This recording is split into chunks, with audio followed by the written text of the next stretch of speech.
بسم اللہ الرحمن الرحیم۔ السلام علیکم۔ پنجاب پولیس کی جوائنٹ انویسٹیگیشن ٹیم JIT سابق وزیر اعظم نواز شریف سے ماڈل ٹاؤن کیس میں تفتیش کرے گی۔ اسلام آباد کی احتساب عدالت نے تفتیشی افسر کو ماڈل ٹاؤن کیس کی تحقیقات کے سلسلے میں سابق وزیر اعظم سے ملاقات کی اجازت دے دی۔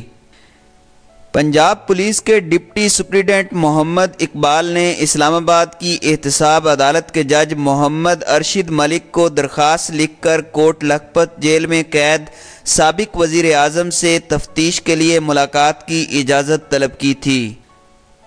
جج کی جانب سے نواز شریف پر العزیزیہ ریفرنس میں فرد جرم عائد کرنے اور 7 سال کی سزا کے لیے کوٹ لکھپت جیل بھیجے جانے کے بعد قانون کے تحت تحقیقاتی ٹیم کے لیے یہ لازم تھا کہ وہ نواز شریف سے تفتیش سے قبل عدالت سے اجازت طلب کرے۔ دوسری جانب قومی احتساب بیورو کے پروسیکیوٹر مرزا عثمان نے درخواست کی مخالفت کی اور کہا کہ تفتیشی افسر اس طرح کی اجازت لینے کے لیے اسلام آباد ہائی کورٹ سے بھی رجوع کر سکتے ہیں۔ البتہ معمولی جرح کے بعد جج نے DSP کو نواز شریف سے تفتیش کی اجازت دے دی۔ پاکستان عوامی تحریک کے سربراہ علامہ طاہر القادری کی رہائش گاہ کے باہر 17 جون 2014 کو انسداد تجاوزات آپریشن کے نتیجے میں کم از کم 14 افراد ہلاک اور 100 سے زائد زخمی ہو گئے تھے۔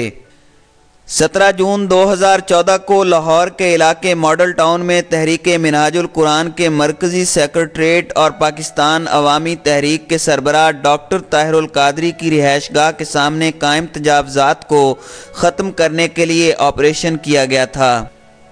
آپریشن کے دوران PAT کے کارکنوں کی مزاحمت کے دوران ان کی پولیس کے ساتھ جھڑپ ہوئی، جس کے نتیجے میں 14 افراد ہلاک ہو گئے تھے جبکہ 90 کے قریب زخمی بھی ہوئے تھے۔